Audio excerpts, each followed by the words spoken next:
안녕하세요, 여러분. 오늘은 역시 다음 기말고사에 출제되지 않는 27에서 28차시 상품화폐 경제 발달, 신분질서 변화 내용 한번 공부를 해보겠습니다.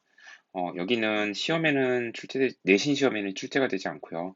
이런 수능 한국사 대비, 그리고 여러분들 교양으로서 공부를 하는 부분이니까요. 어려운 내용들은 과감히 생략하고 공부를 하도록 하겠습니다. 자, 이전 차시 진단평가를 한번 볼 텐데요. 관청의 서리와 향리 등 하급 관리와 역관, 의원 같은 사람들을 일컫는 조선시대 신분. 자, 이 사람들은 가운데 있는 사람들이죠. 그래서 이 사람들을 중인이라고 한다고 했어요. 2번 문제입니다. 16세기 사림이 정치적 진출이 활발해지자 각 지방의 학문적 기반이었던 이것이 많이 세워졌다. 지방의 사립학교였죠.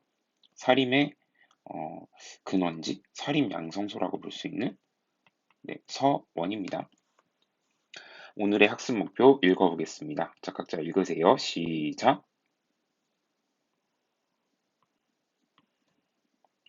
자, 오늘 배울 내용은 경제 파트, 그리고 신분제의 변화, 향촌 지배 체제의 변화, 이런 내용들입니다. 자, 먼저 조선 후기의 경제를 한번 볼 텐데요. 먼저 농업 살펴보겠습니다. 조선 전기까지만 해도요, 농업 장려라고 해서 농사 짓는 거를 농업을 국가의 근본으로 여겼어요. 그래서 세종대왕 때는 농사 직설이라는 농법서를 간행을 했는데요.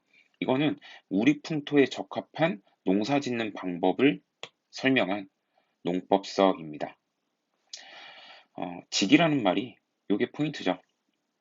중국 게 아니고 다른 나라 게 아니고 우리나라 풍토, 우리나라 기후와 토양에 직접 딱 맞는 그런 농사 짓는 법을 설명한 책이다라고 생각하시면 됩니다.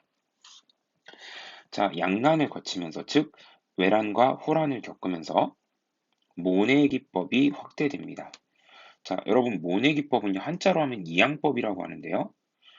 모내기를 뭐 모르는 사람 없을 거고요. 이 모내기법, 이양법이 어떤 건지 교과서 73페이지 자료를 한번 볼게요. 음, 자, 이 자료입니다. 조선 후기에 모내기법이 도입이 됐는데요. 정부는 이 모내기법이 가뭄이 들면 농사를 망칠 위험이 있다고 해서 금지를 시켰어요.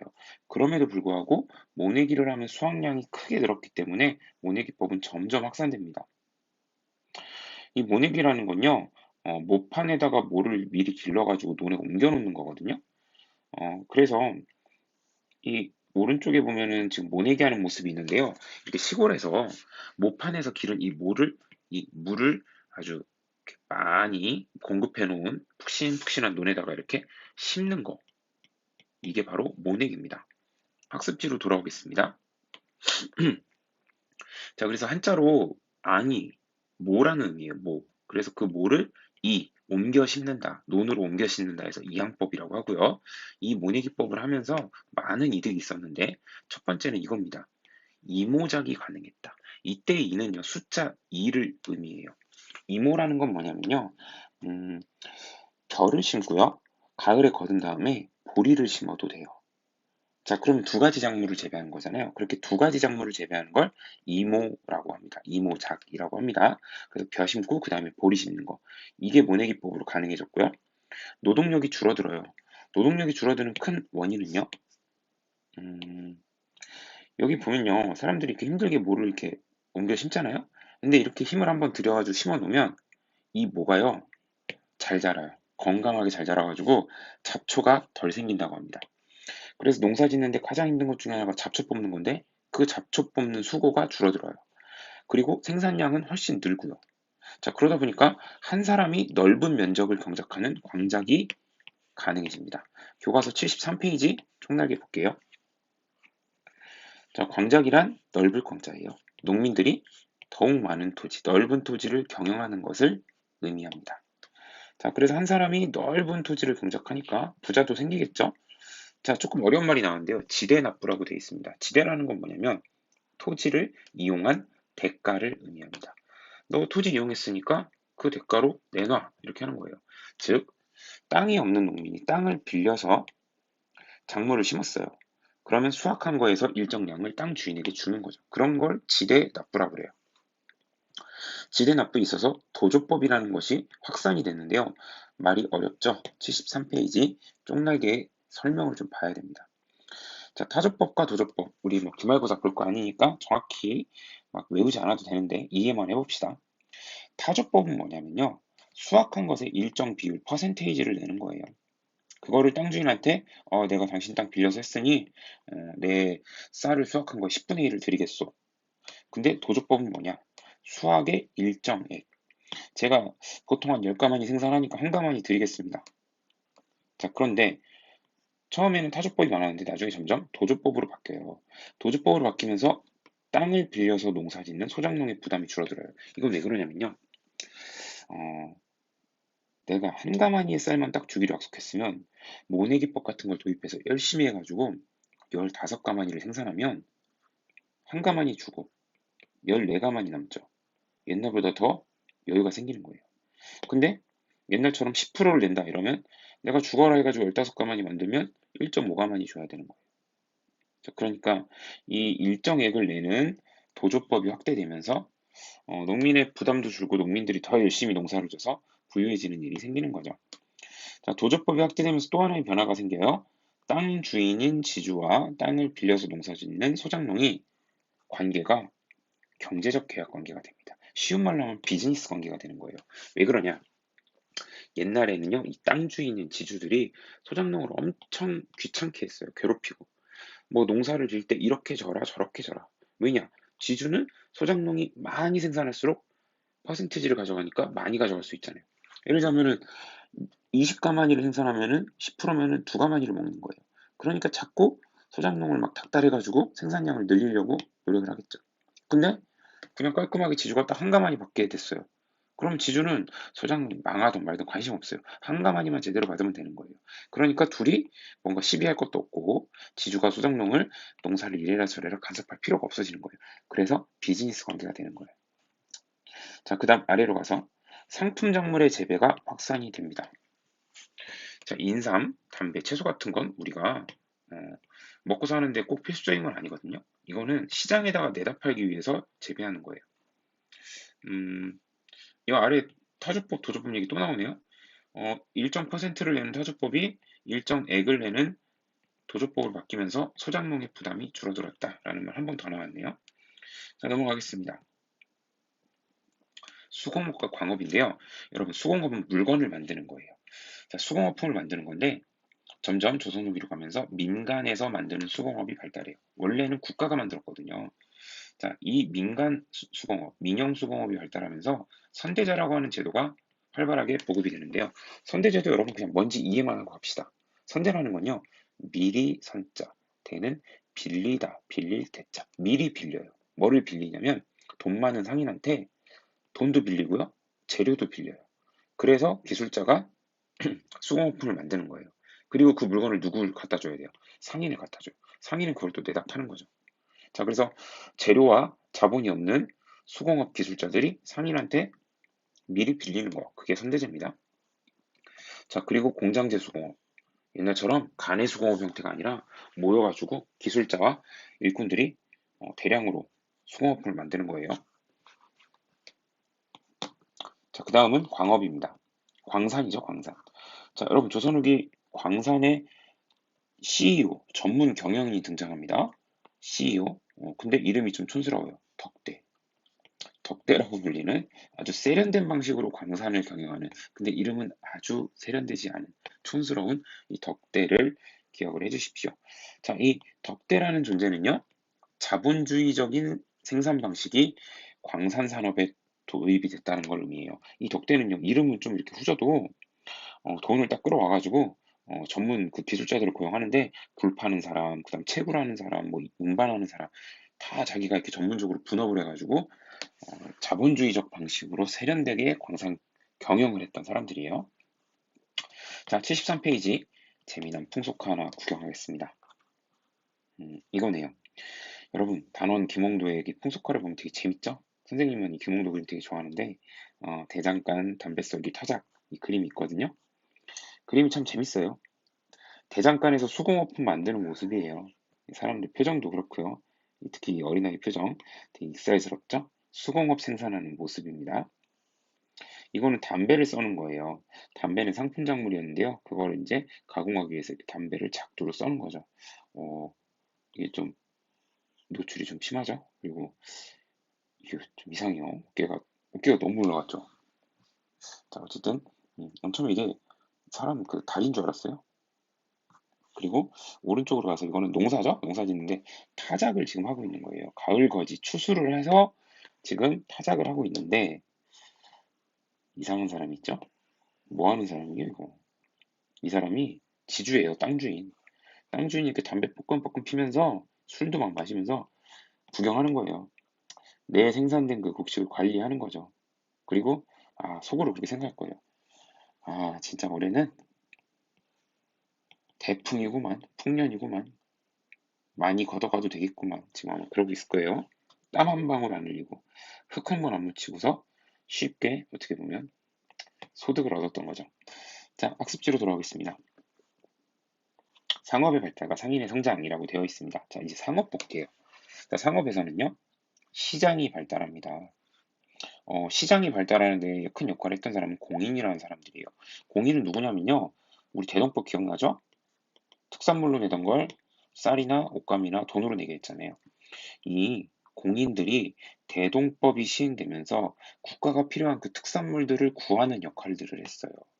그 특산물을 구하러 다니면서 이 사람들이 발발거리면서 여기서 사고 저기서 사고 조달하고 하면서 상업이 발달하고 시장이 발달되게 된 거예요.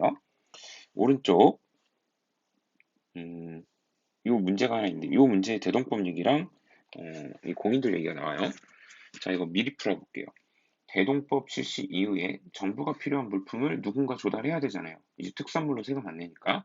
그래서 성장한 사람들이 바로 공인입니다. 그래서 공인을 보통 대동법의 아들이다. 대동법이 생기면서 태어난 사람들이에요. 자, 그러면서 수공업도 발달하고요. 또 농업이 발달하면서 이건 조금 이따 배울 거예요. 농업이 발달하면서 전국에 시장이 만들어지는데 그 지방에 있는 시장을 거꾸로 해서 장시라고 했어요. 자, 장시 미리 빈칸 채워주세요. 이 장시, 지방시장이 엄청 활성화됩니다. 자, 그 얘기 바로 나오네요. 이 본문에서. 지방시장인 장시가 활성화됐다. 자, 근데 여러분, 지방시장은요, 항상 열려있는 상설시장이 아니고요. 5일장, 6일장 형태로 생겼다가 딴 데로 가서 사라졌다가 딴 데 돌고 다시 오고 이런 시장이었거든요.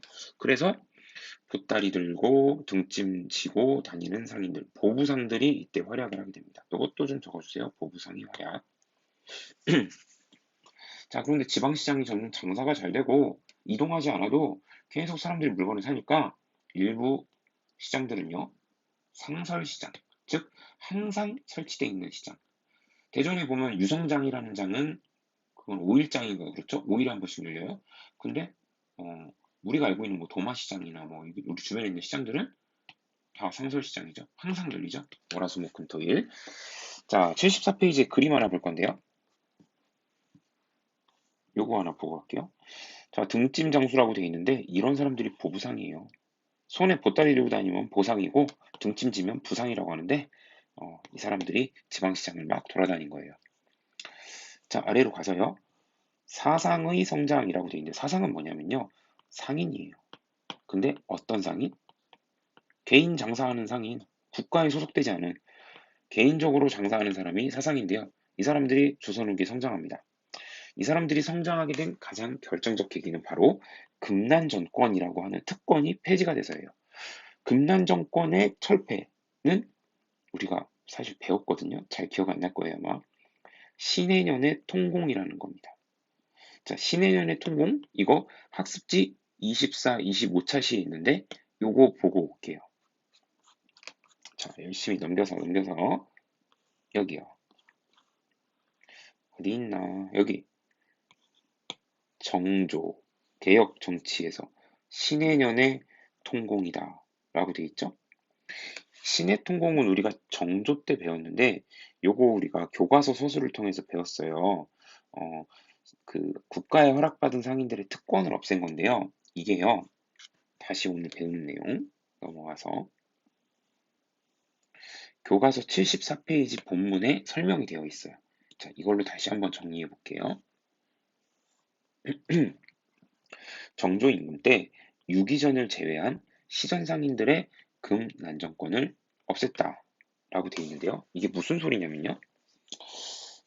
시전상인이라는 사람들은요. 이 사람들은 국가의 허가를 받은 상인들이에요. 이 사람들은 허가를 받았어요. 자, 그러니까 이 사람들은 국가가 필요한 물건을 취급하니까 특권을 준 거예요. 그 특권이 뭐였냐면요. 금난정권이에요. 금난정권이라는 건 뭐냐면 이 난전은 어지러운 시장, 즉 허가를 받지 않은 장사꾼들을 얘기하거든요. 예를 들자면 그냥 어떤 할머니가 와가지고 고구마를 막 파는 거예요. 허락 안 받은 거예요. 난전이에요. 그래서 국가의 허락을 받은 이 시전상인들이 국가에게 받은 특권으로 난전을 금지하는 권리를 갖는 거죠. 즉 국가의 허락받은 시전상인들이 딱 점포 차려놓고 장사하는데 어떤 할머니가 딱 가운데서 여기서 떡을 막 파는 거예요. 그러면은 시전상인들이 와가지고 할머니 뭐 하시는 거예요? 지금 허락 안 받고 가세요. 그래서 쫓아낼 수도 있고 또 물건도 뺏을 수도 있어요. 할머니 그런 거 팔면 안 돼요. 하고 떡을 뺏어. 그거 자기들이 먹어. 자, 그러니까 금난 정권은 특권이에요. 근데 이거를 정조 때 없앱니다. 근데 다 없애면 시장상인들이 너무 슬프잖아요. 그러니까 그래 6가지 품목은 니네가 계속 독점해라. 그래서 6가지 품목은 제외하고 나머지는 자유롭게 거래하도록 그렇게 한 겁니다. 자, 학습지로 돌아올게요. 자, 그래서 이 금난 정권이 사라지자 이제 개인적으로 장사하는 이 사상들도 마음껏 활약을 할 수 있는 거죠. 그래서 사상이 성장을 하고요. 그러다 보니까 돈이 많아진 상인들이 특정 품목을 독점하는 그거를 도고라 그러거든요. 도고 상업을 전개합니다. 교과서 74페이지에 아마 여러분이 알고 있는 소설일 수도 있어요. 박지원이 쓴 허생전이라고 하는 소설에 이 도고가 나오거든요. 자, 이 앞에 내용은 뭐 보지 않아도 되고 요게 핵심이죠. 자, 밑줄은 뭐 안 씌워도 됩니다. 허생이라고 하는 주인공이요. 나라의 과일을 몽땅 사들여요. 그러니까 온 나라가 잔치나 제사를 치르지 못해요. 그래서 이 허생이 나중에 10배를 부풀려가지고 남겨먹어요. 학습지로 돌아오겠습니다. 이게 바로 독점상인, 도고상인입니다. 선생님이 만약에 대한민국에 있는 모든 연필을 다 내가 사버렸어요. 내가 다 가지고 있어요. 그럼 연필 공부하려면 필요하잖아요. 그럼 선생님이 연필 값을 10배 올리는 거예요. 한 자루에 10,000원이에요. 근데 여러분이 어쩔 수 없이 나한테 사는 거죠. 그런 게 도구 상업입니다. 자, 그 다음은 포구 상업인데요. 포구라는 거는 바다에는 항구가 있는데 강가에는 포구가 있는 거예요. 즉 강가에 배가 정박하는 곳이 포구입니다. 여기는 그 배가 들어오니까 물건이 잔뜩 실려 있으니까 상업이 발달해요. 자, 여기서 활약했던 상인들을 선상이라고 그래요. 선상. 왜 선상이냐? 산상님이 아니고요. 이 선은요. 배선자예요. 배 타고 장사하는 사람. 자, 근데 이 선상만 성장하느냐? 이 포구에서 객준이, 여각인이라고 불리면서 상인들 재워주고 먹여주고 돈 빌려주고 물건 보관해주는 서비스업 하는 사람들 그런 사람들 객주, 여각이라고 하거든요. 이 사람들도 여기서 상인들을 상대하면서 짭짤해지는 거예요. 돈을 많이 버는 거죠. 그래서 이 사람들도 나중에 거대한 상인으로 성장하기도 하고 그래요. 자, 교과서 74페이지 지도 보고 오겠습니다. 자, 조선 후기에 많은 상업 활동이 나오는데요. 뭐 이 중에서 몇 개만 볼게요. 시전상인, 수도인 한성에서 허락받은 상인들, 시전상인들이 있네요. 그리고 조선 후기 상인들 하면 이 사람이 대표예요. 국가대표예요, 국가대표. 어, 서양에는 베니스의 상인이 있다면 우리나라에는 송상이 있죠. 이 개성을 중심으로 활약하던 송상인데요. 장사의 귀재들입니다. 돈을 굉장히 많이 벌었어요. 그리고 평양에는 유상이라는 사람들이 있었고 의주에는 만상인데 왜 만상이냐? 청나라가 만주족 애들이거든요. 그래서 얘네들하고 거래했다 해서 만상이에요. 그리고 부산 동래에는 내상이 있었어요. 동래 상인 내상. 여기는 일본하고 대외 무역을 활발히 전개를 했습니다. 자, 그래서 지도 그냥 한번 아쉬워서 본 거고요. 대외 무역으로 가겠습니다. 자, 청나라랑 무역한 거, 일본하고 무역한 거 차례로 볼게요. 청나라에는 우리가 이런 거 수출하고요. 이런 거 수입했어요. 일본은 이렇게 수출 수입했어요. 별 내용 없습니다. 차라리 아까 지도에서 일본하고 교역했던 상인은 부산 동래의 내상, 청나라랑 교역했던 상인은 의주의 만상. 지리적으로도 청나라와 일본과 가까운 곳이죠. 자, 화폐 유통을 한번 보겠습니다. 화폐. 여러분, 화폐는 돈이죠. 돈이 발달하려면요, 상업이 발달해야 돼요. 상업 경제가 발달하고 상품의 유통이 활발해지면서 사람들이 물물 교환이라든지 쌀이나 옷감으로 거래하는 게 힘든 거예요. 그래서 돈으로 거래하는 거죠. 화폐 유통이 증가합니다. 자, 이거 적어주세요. 상평통보 교과서 74페이지 그림이 있는데요. 상평통보는 조선시대 대표적인 화폐죠. 이겁니다. 상평통보. 자, 그런데 여러분 상평통보라는 이름보다 사실 얘 별명이 더 유명해요. 그 별명이 뭐예요? 엽전이에요. 자, 이렇게 상평통보를 이렇게 줄로 실로 깨가지고 이렇게 차고 다니는 거 사극에서 봤죠? 그래서 이걸 이렇게 줄로 깨고 다니면요 꼭 이렇게 잎사귀 같다 해가지고 잎사귀 엽자, 잎사귀 같이 생긴 돈이다 해서 엽전이라고 불렸어요. 자, 전국적으로 상평통보가 활발히 유통이 되고요.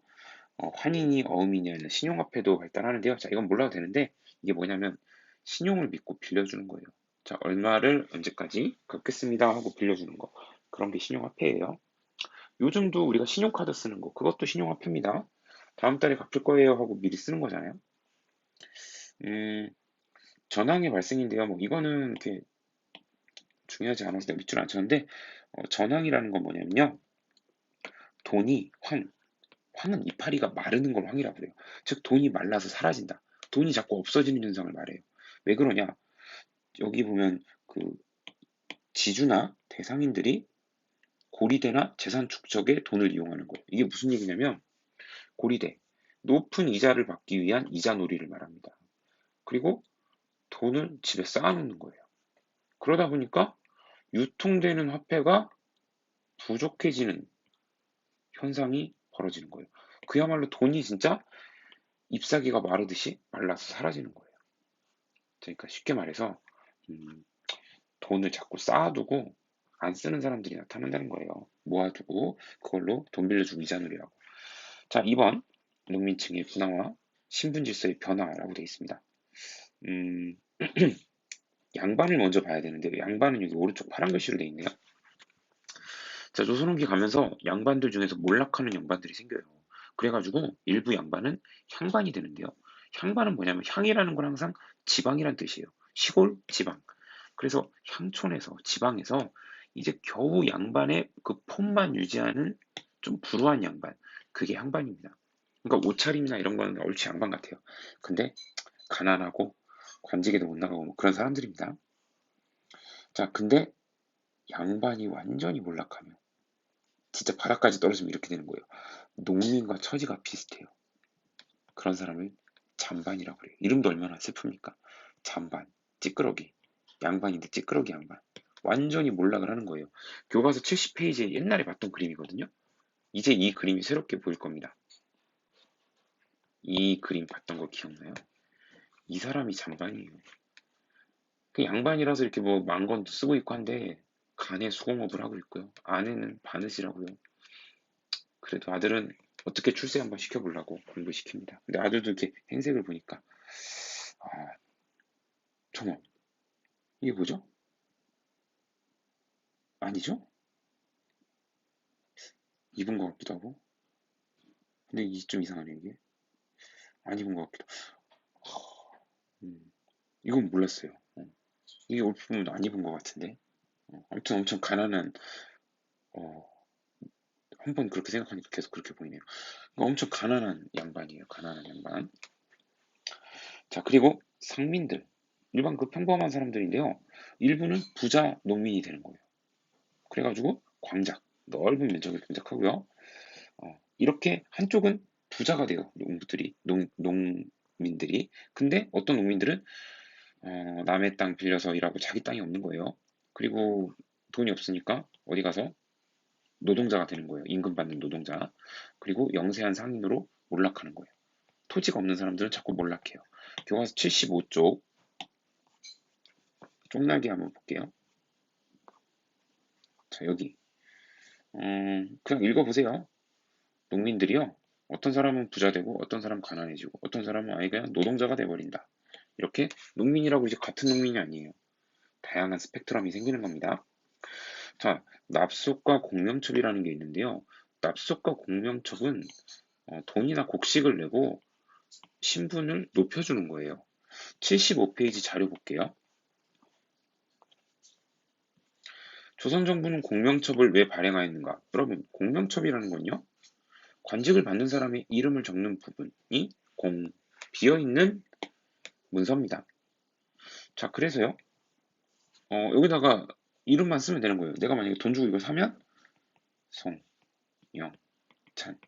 송영찬을 가선대부에 가선대부라는 관직을 준다. 이런 의미입니다. 자, 왼쪽 볼게요.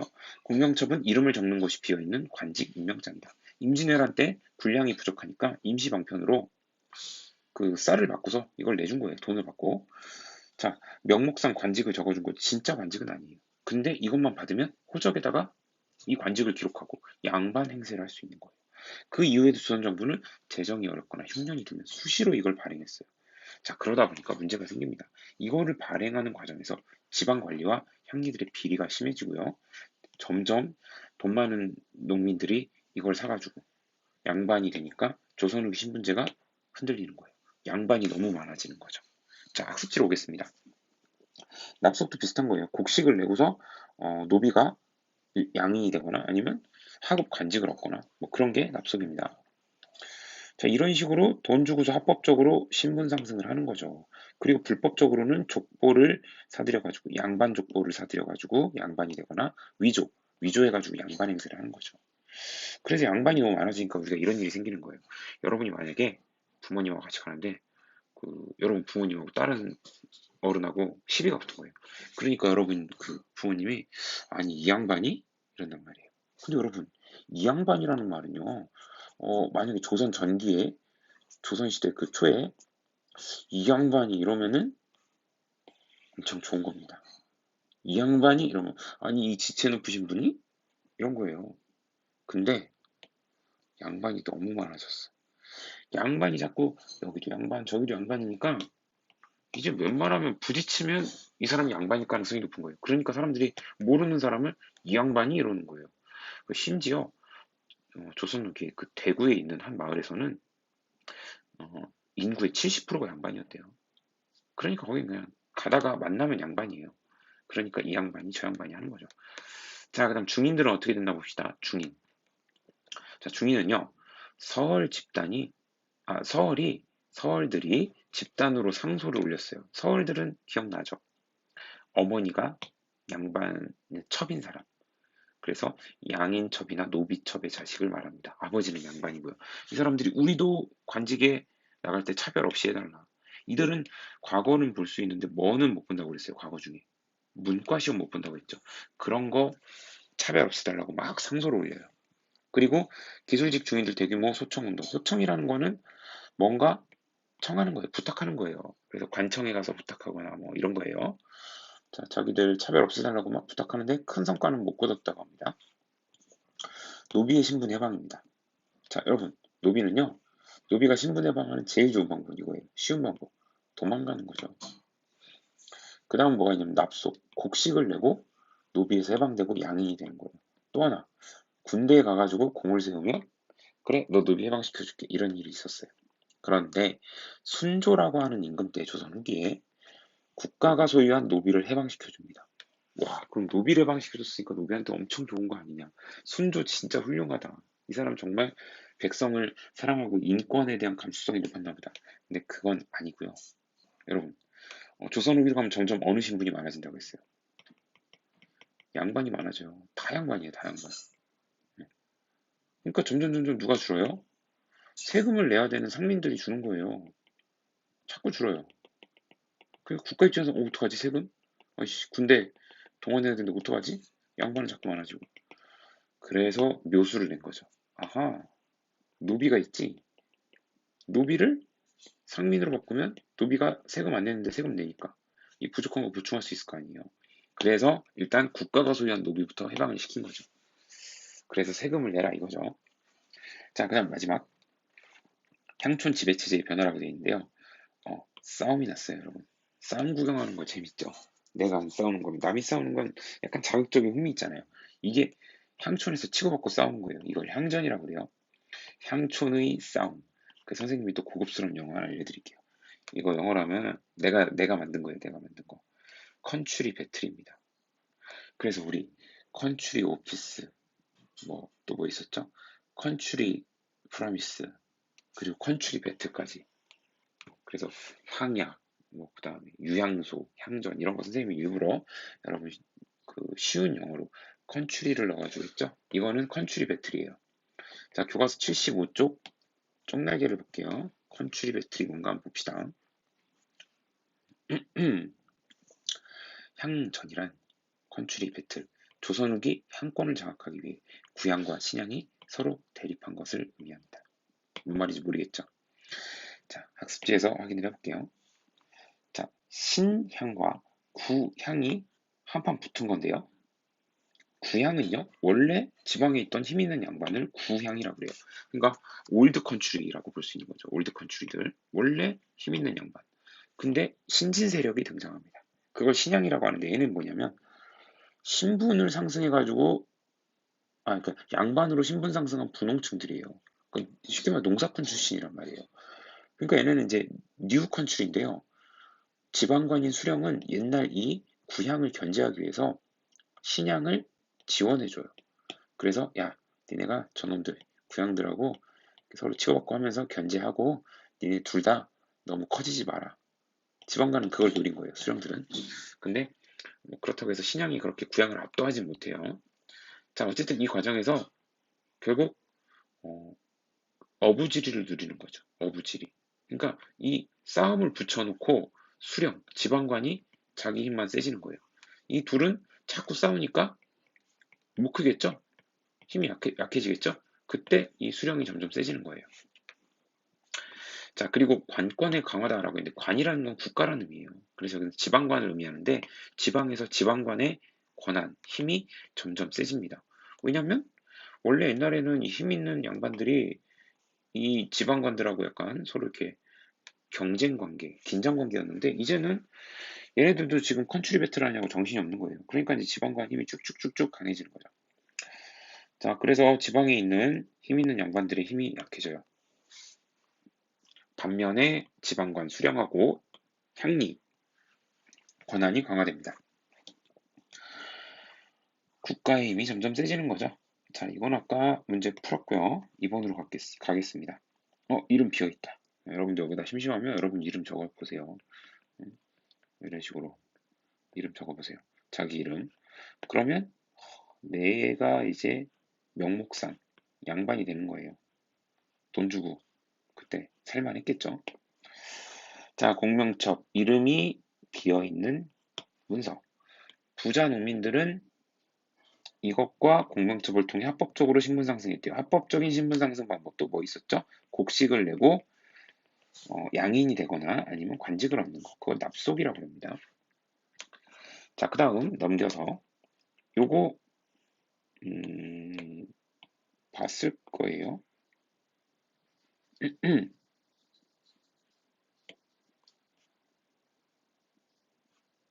76쪽. 이거 봐야 되네, 이거. 넘어갈 뻔했네. 자, 76쪽 조선 후기 사회의 경제 변화라고 되어 있습니다. 농업 생산력 증대. 모내 기법은 노동력이 5분의 4나 절약된다. 즉, 5분의 1의 힘만 있으면 된다. 그리고 담배, 인삼, 모시, 생강, 고구마 등등 이런 거 하면은 재배하면 수익을 10배로 얻을 수 있다. 그래서 첫 번째 자료는 모내 기법이고요. 두 번째 자료는 상품 작물에 대한 설명이에요. 자, 자세히 할 거 없고요. 이건 뭐예요? 농부 밥 먹고? 농부가 밥 먹네요? 애기도 밥 먹고? 뭐 별거 없네요, 이건. 이름이 좀 이상하네, 그림이. 농부 밥 먹고. 자, 신분제의 동요라고 되어 있는데요. 이건 뭐냐면요. 뇌물을 써가지고 호적을 위조해서 역을 면제받아요. 군역이나 노동력 제공하는 거 면제받고 고을 옮겨서 양반 행세를 한대요. 이러면 안 되는데, 그죠? 불법이죠? 자, 그 다음에 돈을 받고 노비를 양인으로 풀어준 문서인데요. 이거는 이제 합법적으로 돈 내고서 그 양인이 된 건데요. 재밌는 거는 이거. 원래 조선 시대 때만 해도 사인, 손으로 결제하는 문화가 있었어요. 뭐 이런 식으로. 근데 이 노비는 그냥 아무것도 모르니까 글을 못 쓰잖아요. 그러니까 어떻게 왼손 놓고 따라 그린 거죠. 이렇게 그린 겁니다. 웃기네요. 그 점이 있었나 여기? 이렇게 시커멓게 칠해놨네. 음, 손이 아주 통통하네요. 그죠? 그리고 향촌 질서의 변화. 심양과 구양이 마찰을 빚고 있습니다. 아, 이거 뭐예요? 이거 컨츄리 배틀. 향전이 일어난 거네요. 향회라는 건 수령의 손아래 놀아나는 것에 불과합니다. 즉, 옛날에 아주 이 향회 이런 데 컨츄리 클럽 이런 데 모여가지고 양반들이 힘 좀 썼는데 이제는 수령, 지방관 손아귀 놀아나고 있어요. 지방관 힘이 너무 세졌다는 얘기. 자, 그리고 교과서 앞에 보면 요걸 아까 안 봤는데요. 교과서 본문에 요 내용이 하나 있는데 이게 뭐냐면 양반의 수가 너무 늘어나자 상민과 노비의 수가 점점 줄어요. 그러니까 영조 때 양인의 숫자를 늘리기 위해서 했던 게 있는데 그게 노비정모법이거든요. 이게 우리 학습지에는 없는데 이게 뭐냐면 원래 조선에서 노비를 판가름하는 건 일천즉천이라고 배웠어요. 부모 중 한쪽이라도 천하면 자식도 천하다. 그러니까 부모 중 한쪽이 천하면 그것은 즉 천한 자식이다. 이런 뜻이었는데 이게 바뀌어요. 노비 종모로 바뀌어요. 이거 뭐냐면요. 노비를 판별할 때 어머니만 보는 거예요. 즉 어머니가 노비면 자식도 노비. 그런데 어머니가 양인이면 노비 아니에요. 그러면 응? 그렇다면 남자 노비랑 남자 노비랑 양인 여자가 결혼한다고? 아니 아무리 뭐 사람에도 그렇지 어떻게 노비랑 양인 여자 그런 경우도 있어요. 실제로 있어요. 이 반대 경우도 있고요. 그래서 그런 경우에 자식을 어, 판정할 때 엄마가 양인인지 노비인지 그것만 보는 거죠. 그러니까 아버지가 노비래도 어머니가 양인이면 자식은 양이 될 수 있다는 겁니다. 그리고 뭐 이 아래 순조 때 국가 소유 노비 해방은 아까 배웠죠? 자, 숙제로 돌아와서요. 이거는 표시를 미리 해놔야겠네. 안 본 거. 자, 아래 문제 풀어보세요. 시간 드릴게요. 1분 드리겠습니다.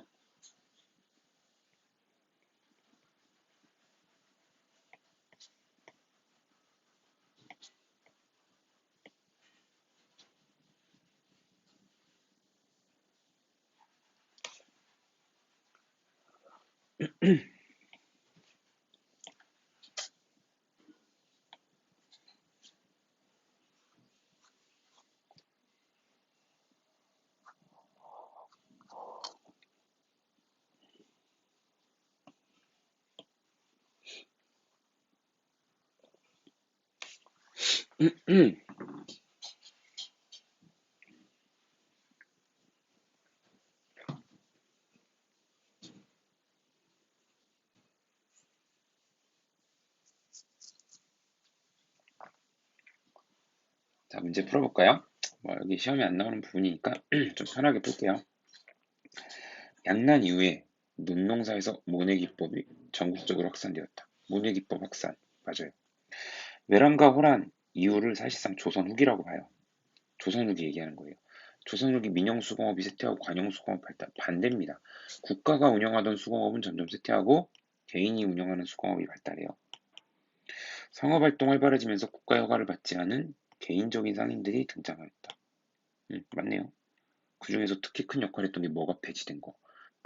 난정권이 폐지된 거. 숙종 이후에 상평통보가 전국 유통. 맞아요. 대동법 실시로 조세 및 소장료의 금납파라는 건 돈으로 낸다는 거죠. 화폐 유통 활성화되었어요. 맞아요. 그러니까 동그라미 X, 동그라미 동그라미. 2번. 조선 후기 상업과 무역 활동. 전환, 돈이 마르는 거죠. 돈이 부족해지는 거.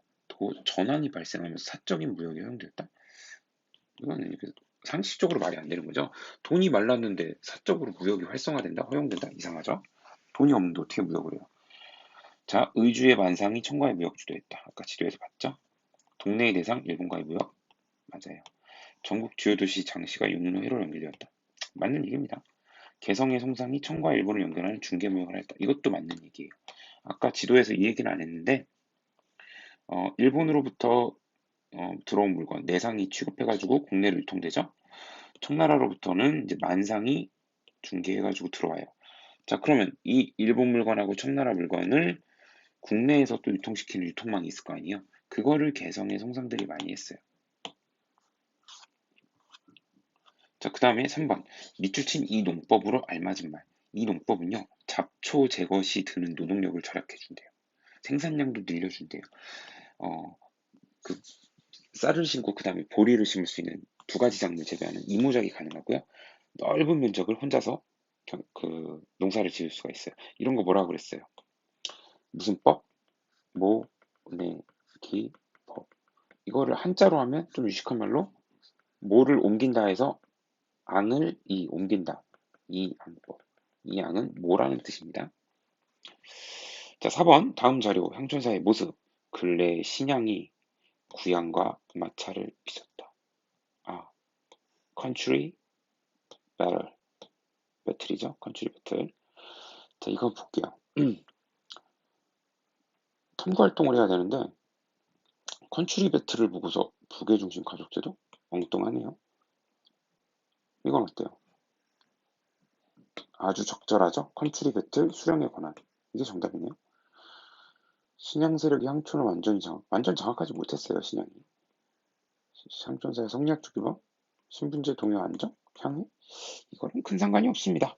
자, 그래서 정답은 이게 제일 적절하네요, 2번. 자, 그래서 일단은 여기 시험 전은 여기까지만 나가고요. 지금 배운 그 두 장은 기말에 출제가 안 돼요.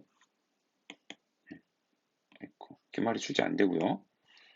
시험 이후에 배울 29차 시는 여기만 기말 출제가 돼요. 오케이? 그래서 이거는 시험 끝나고 제대로 배울 거예요. 아시겠죠? 그리고 30차 시. 여기는 또 시험에 안 나와요. 여기 뭐 내용도 별로 없어요. 사실 오늘 해보려다가 그럼 너무 빡빡할 것 같아서 안 했어요. 이건 그냥 또 가볍게 시험 끝나고 다루도록 하겠습니다. 자, 오늘 수고하셨고요. 중간고사 잘 보시기 바랍니다. 자, 이상입니다.